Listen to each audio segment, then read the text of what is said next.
So, welcome to the Adventures in Learning podcast. I'm your host, Dr. Diane, and today we have the executive producer of MSNBC's audio, Aisha Turner, with us today. Welcome to the show, Aisha. Thank you so much. I'm excited to be here.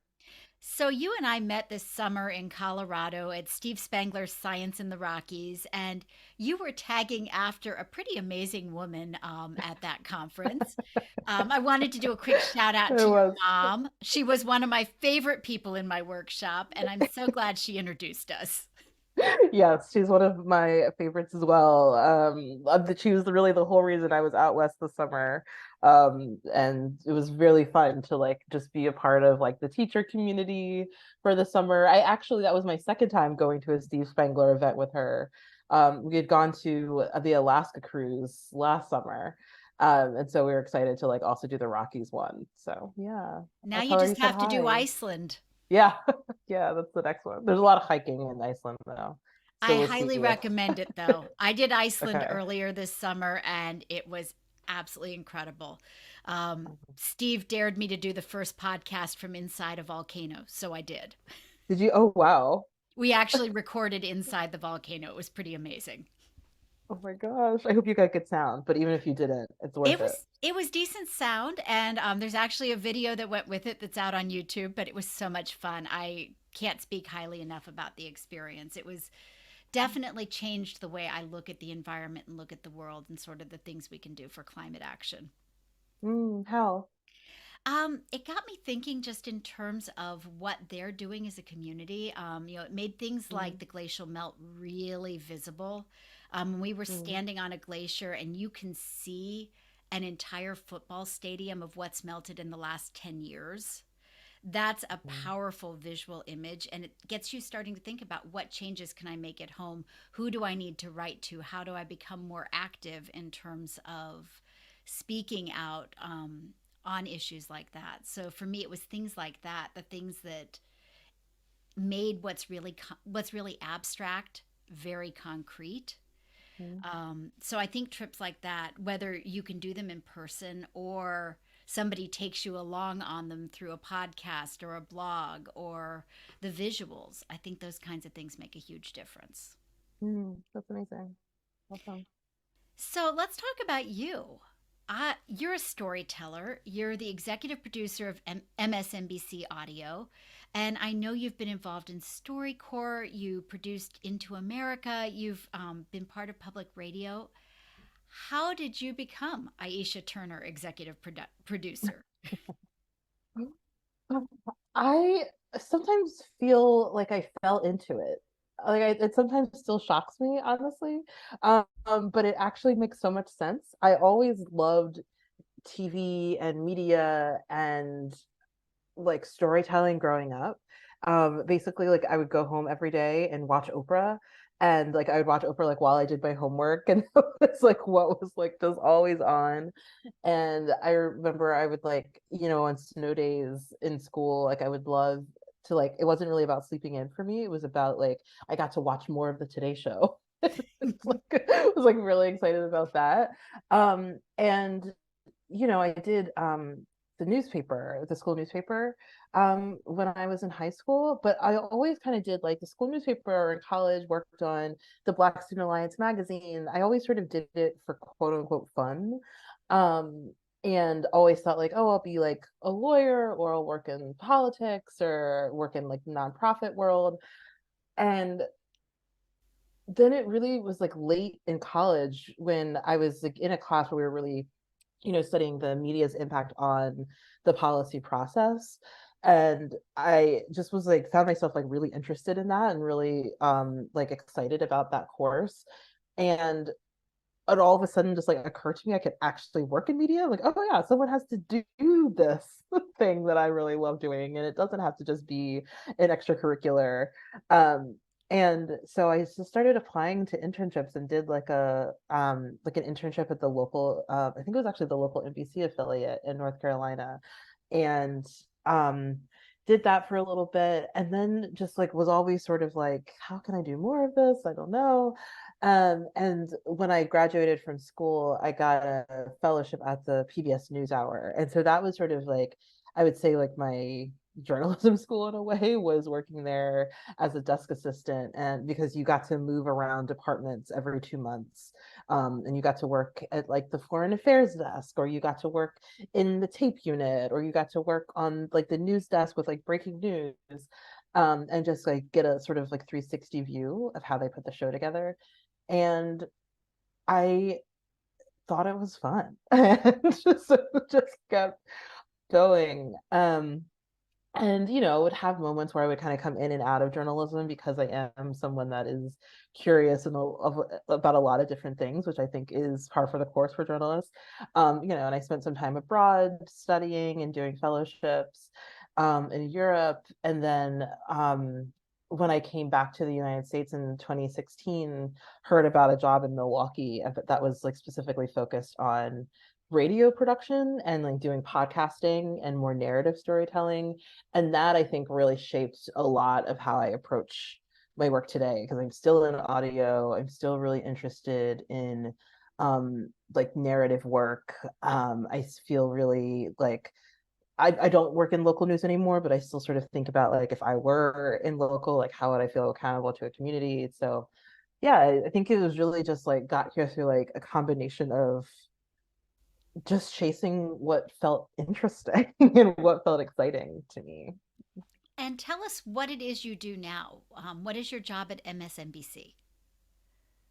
So my job now is basically to run the podcasts that come out, and to kind of look at like what staffing is needed, to look at like what editorial approaches we want to take for different shows, um, to just like make sure that like we're on track to get stuff out.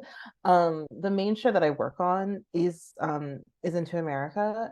It's a show about Black politics and culture, and so we have a host for that show, Tremaine Lee, who will have like a lot of ideas about like topics he wants to cover, and so then I sort of take that and sort of think about like, okay, like how do we actually do it? What are the practical steps we need to put in place in order to make that come to life? And then I'm just overseeing each step of the process of like producers and APs who are reaching out to possible guests, and like prepping interviews for him, or like going through and editing scripts, um, working with the marketing department to make sure that like we're buttoned up from that perspective as well. And just like really trying to make sure everything gets out the door and looks really great and sounds really great as we do it. And from your position as an executive producer, what do you think are the qualities that make sort of the most engaging storytelling or the most engaging podcasts? Um, I would say both from my perspective as an executive producer, but more so just from my perspective as a listener.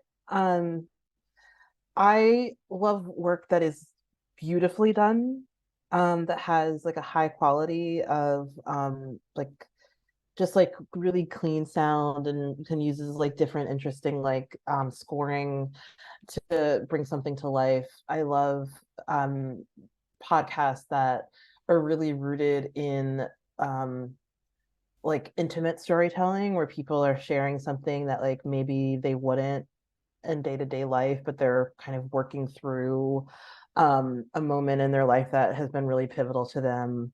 I love stories that where people are like willing to really share, because I think some of the stuff that we're listening to is sometimes it's hard to talk about, and no one really owes you the the chance to talk about it, but it's nice. Or I mean, no one really owes you their story, right? Right.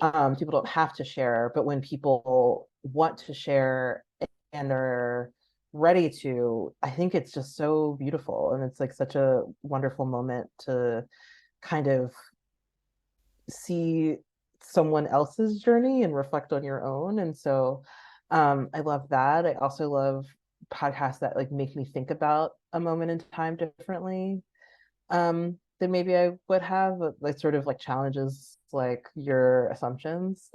um I think that's just really powerful when it can really feel like a sort of this like just like an intellectual play almost. That makes a lot of sense to me, and I think about that a lot in terms of how do we tell stories and how do we bring up issues in a way that it's not necessarily aggressive, it's not combative, it's human. And it Mm-hmm. allows you to feel a connection, to think about things in a way that maybe you didn't do it before. Yeah, And I think that that also feeds into some really good storytelling. sure. Yeah, yeah. Um, on your website, you had a phrase that I keep coming back to again and again, and it's talking about encouraging empathy, creating connection, and putting events into context so that the world feels less baffling. I think I'm paraphrasing a little bit, but it's such a haunting phrase when I think about it. How does that Mm. describe you? How does that describe the work that you do?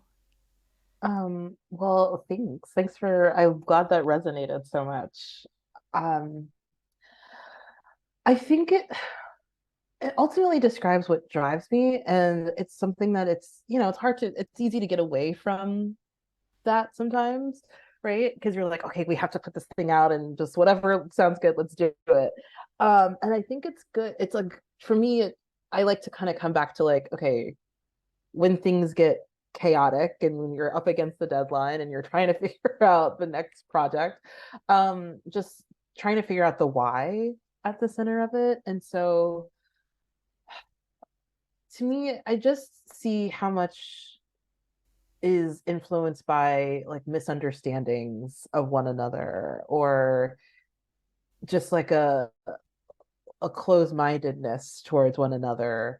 And I don't mean it in like a we have to all get along with people who are harmful to Right. us. Like I really, really don't mean it in that way, but I do think it's important to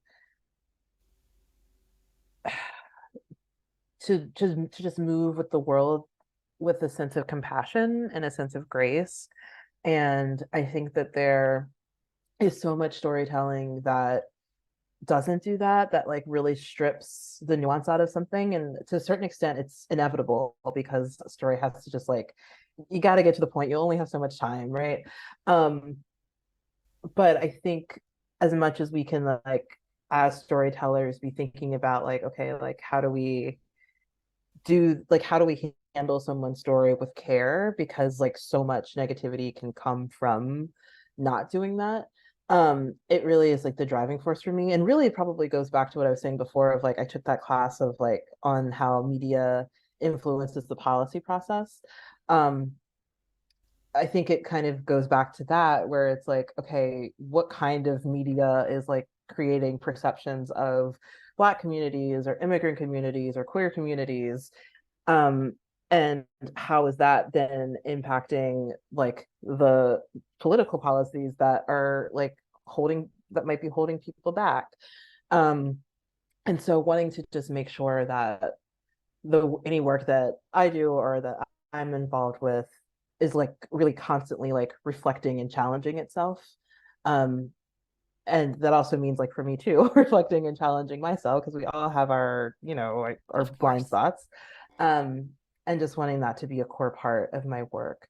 And then that sense of like connection and wanting things to feel less baffling. I think part of the reason people don't pay attention to the news a lot of times is because it can feel so overwhelming, or it just feels like we're sort of talking in a bubble. But if we're not all on the same page about like the basic facts of what's going on, or can have like a shared analysis, it's really hard to get anything done, I would think. And so to me, it's just like about just like making sure that we're honoring like where everyone is and we're not sort of operating with a sense of elitism, um, as well. And just like making sure that we're not discarding people, um, as we try to kind of come to a shared understanding of the world.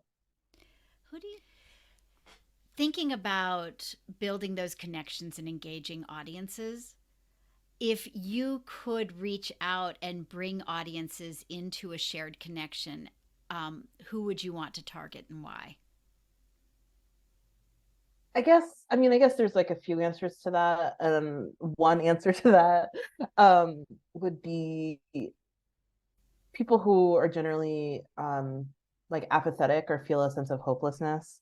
Mm-hmm. Um, I think that a lot of people have not felt a sense of power, and therefore feel like a little bit checked out. And I think that makes sense, but I also think it, it's sort of sad to me sometimes, um, that sense of apathy, or and it feels, um, yeah, it starts to, that sense of like apathy and that sense of hopelessness, um, I think can be really hard to overcome. And so I would say, yeah, I would say people who feel like there's no point. You know, and in the children's literature world, we talk a lot about books as windows and mirrors, that Mm, people need to see themselves reflected in the stories that are presented and see multiple versions of who they can be and the possibilities, but they also need the opportunity to see other cultures and other people reflected. And I wonder, as you're talking about apathy and hopelessness, if maybe part of that is from not feeling seen, that they don't mm, feel that they're seen and connected to what is going on in the world around them. yeah, yeah. And they don't feel like other people think they're important, and then therefore maybe start to think that also. Yeah, definitely challenges. Yeah. What are some of the biggest challenges of being a producer in media today? Um, I think speed is one thing, because you want to have nuance and because you want to make sure everything is just like as thorough as possible, but you also want to get things out really quickly. Um, I think that those things can pull on each other. I think also try, trying to like honestly trying to figure out like who your audience is too, and making sure that you're speaking in a way that is like wide and inclusive, but also you're not just like preaching to people that already agree with you, um and just like really kind of constantly staying clear on like that why question again, um and then also just frankly like resources, everything is very tight. Excuse me. I think like a lot of other industries, it's a can be a tough time, and so you're trying to constantly like fill um the appetite for content, but also, it can you can feel like really stressed out, and stretched thin while doing it. And what are some issues or some stories that you feel maybe haven't gotten the attention that they need in the mainstream media, and maybe are the stories that you'd like to see podcasts and other Mm. storytellers take on? Mm. Well, one is like actually what we were talking about earlier, like around like a climate change and climate impact. I think it's certainly talked about, um, broadly speaking, and especially given the news about like the summer being the hottest on record and all of that. But I don't I think that I wish there was more, analysis with other social issues that we're facing, like really more emphasis on like how this these like climate like chaos that we're in, is particularly impacting, like marginalized communities, is like overlapping with the ways in which pollution harms like Black communities so acutely, in the ways in which it influences like, or like is creating climate refugees. um I would really love to see it focused on like the actual impact on people who are already hurting, because I think otherwise it feels too far off. It feels too like heady. And I would really love to see it like really tailor towards like, no, like this is it's not just about like, oh, like separate your glass into the right color container. It's really Right. like there is like people are like dying, right? And like really hurting. And one of the stories we did on Into America was about, um like the heat crisis in prisons, and how like there's like a lack of air conditioning, and there's these really close quarters, like people are really like having, severe health outcomes. And so like just like stories like that like make sure to like kind of come back to like the core of who's impacted. Um, and then I would love to see more on like, I guess it's sort of connected to issues like this, of like issues around like food security and homelessness and things that like I think oftentimes we know are a problem. We sort of say like, oh, it's not news anymore because it's always a problem. Just like figuring out creative ways to like tackle these like ongoing acute problems. Because it is easy to kind of just say like, well, this is a matter of fact and we just live with it. But trying to not treat the ongoing problems as if they don't matter anymore because they're quote unquote old news. And that makes a lot of sense to me. And what you said about building connection is really important. One of the things I was thinking about in terms of getting people to care about these issues is they've got to recognize the very real impact it's having on people, and to see the day-to-day impacts of these things in a way that it's compelling and you build empathy and connection. And I think also finding a way to tell the stories of the people who are actually trying to do something about it. Mm-hmm. Because I think all too often we get caught in the we can't do anything about it. It's too big an issue. It's been here forever, like you were saying. And we lose sight of the people who are trying to do something on a day to day basis, who are making small changes, and it requires more work, I think, to find those stories. Um, but I do think they're out there. Mm-hmm. Yeah, yeah. There's like something called solutions journalism, where there's like really that practice of like trying to look at like what's working or not, and really, and not in like a sort of fluff kind of way, but like really do like a thorough analysis of like what's going on and how this happened and what are the drawbacks, and just trying to like be more mindful there. So you mentioned Into America. I was going to Mhm. ask, I loved the example you gave. Are there other stories that you all have covered, other episodes that stand out for you as being examples of the kind of journalism that you would like to see others embracing? Mm. I mean, my favorite sort of series or project that we've done was called Reconstructed. It was about the history of the Reconstruction era after the Civil War, That and one like was so looking at good. this. Thank you. And it was this four-part series looking at the Reconstruction era and this initial wave of freedom when people were released from being enslaved and trying to like establish political power, trying to find land. And we then like connected it to issues today, and I just like really like loved working on that. Like I loved being in the archives just to sort of like learn about like what things were like in that moment, and like especially as a moment that like we don't always like hear and learn about, and then how those things parallel to where we're at now, because I think it was just a time to like really kind of look at that. When we talk about like in order to know your future, get to know your past, and like all those things, it really felt um like a great example of that to me. Well, and it's a great series, and I was thinking that it's resources like that, especially as we've got people in power who are trying to silence telling the truth about history, to be able to have stories like that Mm-hmm. are being told. I think it's more Mm-hmm. important than ever, and especially as a resource for educators and families to be able to listen and learn. Thank you. Thank you. So you mentioned Oprah back at the beginning as being Yeah. one of your first influences. How has Oprah continued to influence your work today? Are there other folks that you look up to as mentors or as people who have taught you what you know about the industry?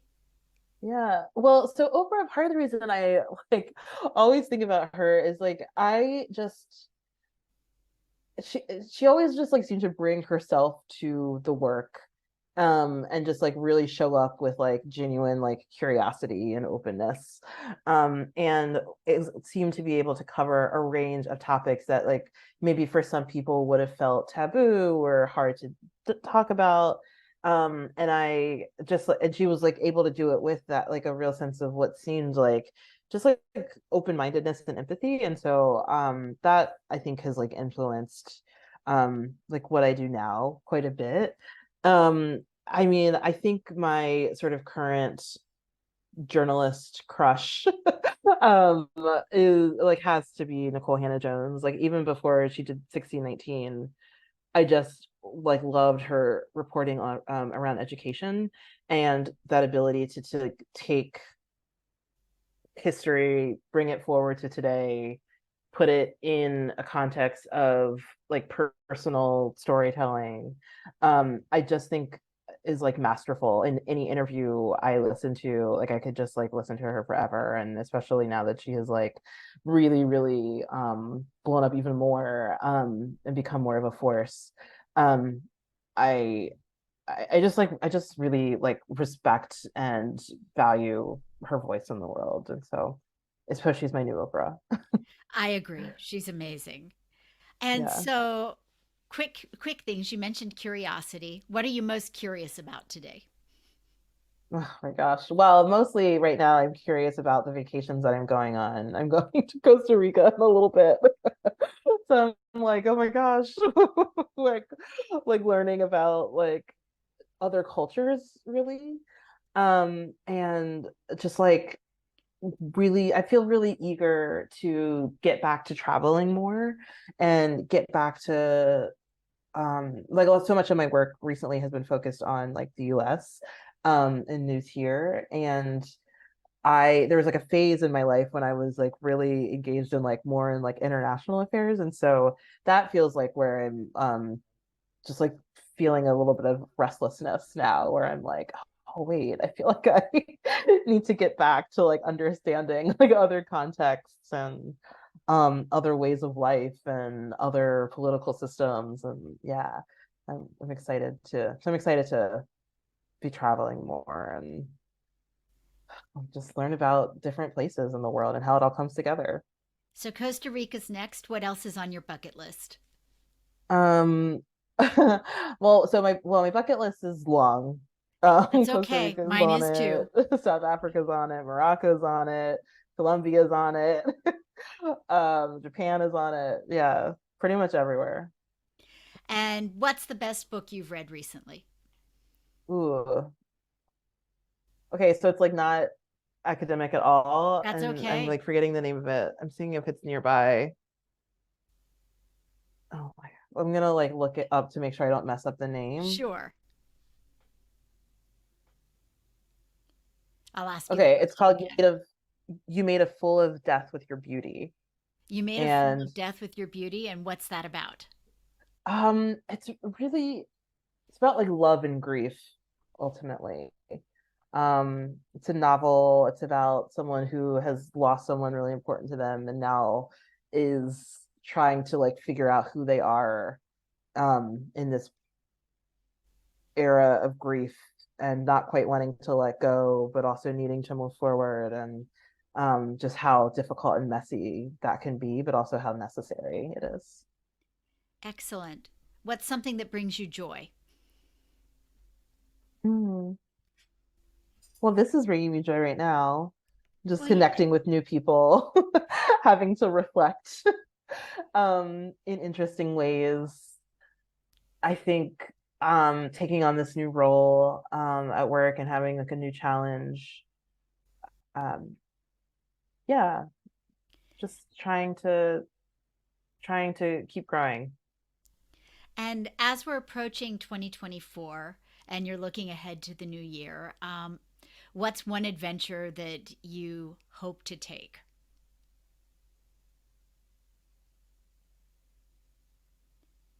I'm trying to line my travels up. And then what else do oh my gosh. I didn't even know. I want to do more art classes.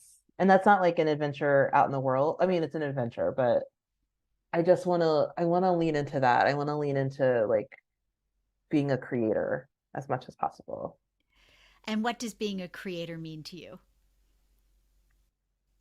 That's what I'm trying to figure out, honestly. Like I think this summer I took a drawing class and I took a pottery class and I took a jewelry making class.